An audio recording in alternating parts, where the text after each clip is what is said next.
بسم اللہ الرحمن الرحیم۔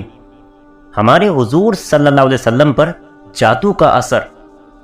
مدینہ میں ایک جادوگر تھا جس کا نام لبید تھا۔ ایک بار مدینہ کے بہت سے یہودی اس جادوگر کے پاس آئیں اور کہنے لگے کہ اے لبید، تم تو دیکھ ہی رہے ہو کہ یہ محمد کیسے اپنے دین کو پھیلاتے جا رہے ہیں۔ ہم لوگوں نے بہت کوشش کی کہ محمد پر جادو کر کے انہیں ان کے کام سے روکیں، لیکن ہم اس میں کامیاب نہ ہو سکیں۔ اس لیے اب ہم تمہارے پاس آئے ہیں تاکہ تم کچھ پیسے اور اشرفیاں لے کر محمد پر جادو کر دو۔ یہ سن کر اس جادوگر نے کہا کہ ٹھیک ہے، میں اس کام کے لیے تیار ہوں۔ اس زمانے میں ایک یہودی لڑکا ہمارے حضور صلی اللہ علیہ وسلم کی خدمت کیا کرتا تھا۔ ان یہودیوں نے اس لڑکے کو بہلا پھسلا کر حضور صلی اللہ علیہ وسلم کے کچھ بال اور کنگھی کا ایک ٹکڑا اپنے پاس منگوا لیا، اور پھر ان دونوں چیزوں کے ذریعے ہمارے حضور صلی اللہ علیہ وسلم کے اوپر جادو کروا دیا۔ کہتے ہیں کہ ہمارے حضور صلی اللہ علیہ وسلم پر وہ جادو لبید جادوگر کی لڑکیوں نے کیا تھا۔ انہوں نے ایک دھاگے میں 11 گانٹھیں باندھی اور ان پر جادو کیا، اور پھر انہیں کھجور کی ایک لکڑی میں رکھ کر دور جنگل کے ایک کنویں میں ڈال دیا۔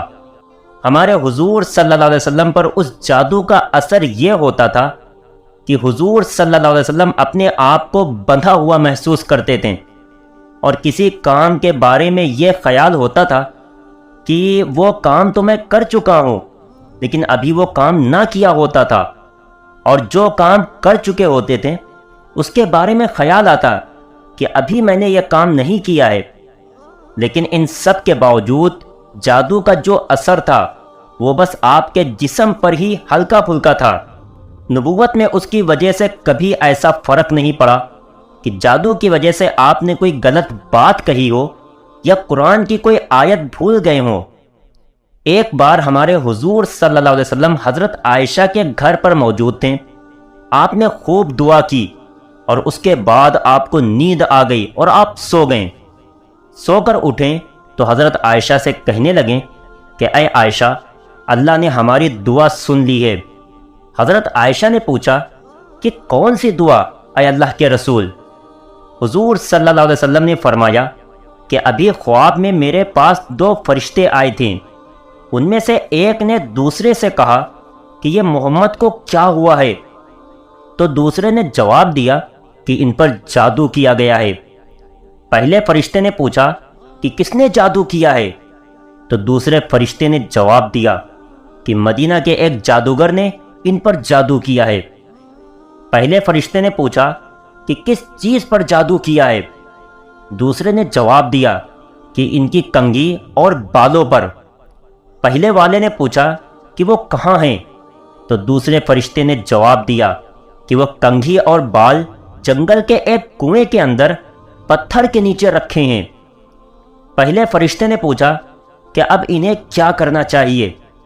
تو دوسرے نے جواب دیا کہ اس کنویں کا پانی نکال کر اس پتھر کے نیچے سے وہ بال اور کنگھی کا ٹکڑا نکالا جائے تو ان پر سے جادو کا اثر ختم ہو جائے گا۔